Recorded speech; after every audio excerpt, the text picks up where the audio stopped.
नमस्कार।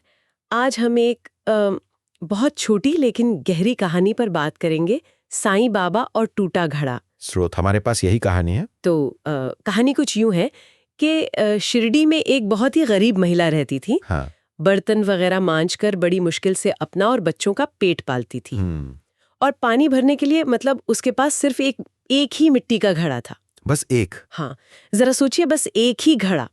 और एक दिन हुआ ये कि वो एकलौता घड़ा भी हाथ से छूटकर टूट गया।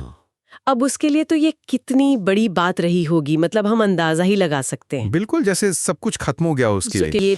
अब वो बेचारी क्या करे? तो कहानी ये बताती है कि वो रोती बिलखती सीधे साईं बाबा के पास पहुंची। हाँ, बाबा की शरण में। और बाबा से लिपटकर कहने लगी, बाबा मेरा तो एक ही घड़ा था, वो भी टूट गया। अब मैं बच्चों के लिए पानी कहाँ से लाऊंगी, कैसे भरूंगी, मेरा क्या होगा।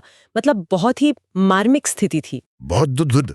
लेकिन यहीं से, जैसा आपने कहा, बाबा का जवाब कहानी को एक अलग मोड़ देता है। एक गहरा आयाम। हाँ, क्या कहा बाबा ने? कोई भी सोचेगा कि भाई फौरन मदद की होगी। हाँ, लगता तो यही है।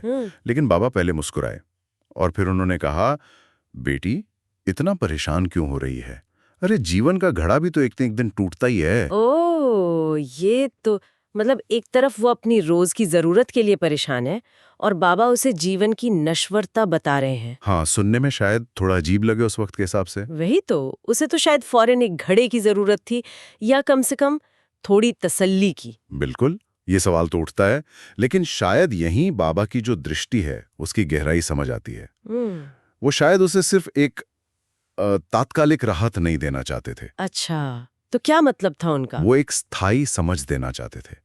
उनका इशारा ये था कि देखो, ये मिट्टी का घड़ा टूटा, तुम्हें दुख हुआ, स्वाभाविक है। हाँ। लेकिन जीवन में भी तो मुश्किलें आती हैं, दुख आते हैं, चीजें टूटती हैं।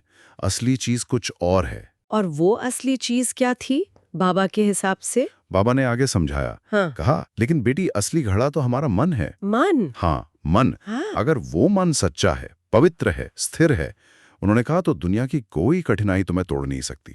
सारी मुश्किलें अपने आप आसान हो जाती हैं। तो यहाँ बाबा भौतिक नुकसान से ध्यान हटाकर अंदर की ताकत पर ले जा रहे हैं। मन के घड़े की मजबूती पर। मतलब बाहरी चीजें टूटे बने, लेकिन अगर अंदर से मजबूत हो तो सब संभाल लोगे। बिल्कुल, अगर तुम्हारा विश्वास अटूट है, मन शांत है, तो तुम हर मुश्किल का सामना कर सकती हो। ये तो हुई गहरी बात। पहले मानसिक और कह सकते हैं आध्यात्मिक सहारा दिया, उसका नजरिया बदलने की कोशिश की, पर बात यहीं खत्म हो गई, क्योंकि पानी तो उसे फिर भी चाहिए था ना, घड़ा तो चाहिए था। नहीं नहीं, यही तो बाबा की खासियत है। करुणा और व्यावहारिकता दोनों साथ साथ। उन्होंने सिर्फ उपदेश नहीं दिया। जैसे ही उन्होंने महसूस किया कि महिला अब थोड़ी स्थिर हुई है, समझ रही है बात को, उन्होंने फौरन पास खड़े एक भक्त को आवाज दी और कहा कि जाओ, जल्दी से इस महिला के लिए एक नया मजबूत घड़ा लेकर आओ। अच्छा, ये हुई ना बात।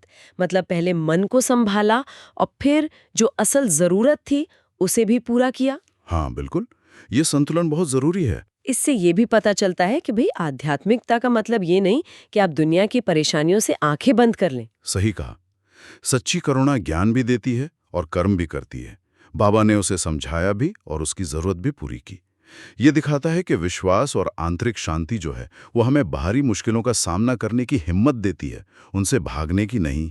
और उस महिला पर क्या असर हुआ होगा इस सब का? मतलब पहले डांट सी, फिर ज्ञान और फिर मदद। कृतज्ञता के आंसू थे वो। उसने बाबा के चरणों में सिर रख दिया और कहा, बाबा आपने तो मेरा जीवन ही संवार दिया। सच में? उसके लिए शायद वो सिर्फ एक नया घड़ा नहीं था, वो एक भरोसा था, एक आश्वासन कि हाँ, मुश्किल वक्त में कोई है जो संभालेगा। तो एक टूटा हुआ घड़ा उसे बाबा के इतने करीब ले आया और इतना बड़ा सबक सिखा गया। निश्चित रूप से। इस कहानी का सार अगर हम देखें तो यही है कि हमारी जो भौतिक चीजें हैं, बाहरी हालात हैं, वो सब मिट्टी के घड़े जैसे हैं, क्षणभंगुर हैं, टूट सकते हैं, बदल सकते हैं। हाँ, ये तो है। लेकिन अगर हमारा मन का घड़ा, हमारा विश्वास, हमारी शांति, हमारी अंदरूनी स्थिरता, अगर वो मजबूत है, तो कोई भी नुकसान हमें पूरी तरह से तोड़ नहीं सकता। बल्कि शायद ऐसी हर घटना हमें कुछ सिखा कर ही जाती है, हमें और मजबूत बनाती है। हाँ, जैसे उस महिला का घड़ा टूटा पर उसे बाबा का आशीर्वाद मिला और एक जीवन भर का सहारा मिल गया। बिल्कुल। तो ये कहानी हमें अपनी रोजमर्रा की जिंदगी के लिए भी एक अहम सवाल देती है ना, कि जब हमारी जिंदगी में कुछ टूटता है या बिखरता है, कोई उम्मीद टूटती है, कोई सपना, कोई रिश्ता, तो हमारा ध्यान कहाँ जाता है? क्या हम सिर्फ उस टूटी हुई चीज के दुख में डूबे रहते हैं, या फिर अपने अंदर के उस मन के घड़े को संभालने पर ध्यान देते हैं जो असल में हमें थामे रखता है? हाँ, ये सोचने वाली बात है। और इस पर एक विचार ये भी आ सकता है कि क्या कभी-कभी बाहरी चीजों का टूटना एक तरह से जरूरी भी होता है?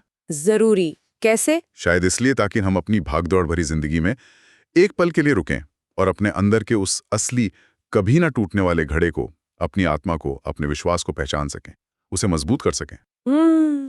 क्या पता बाहरी नुकसान हमें अंदरूनी ताकत का एहसास कराने के लिए ही होता हो। ये भी एक नजरिया है।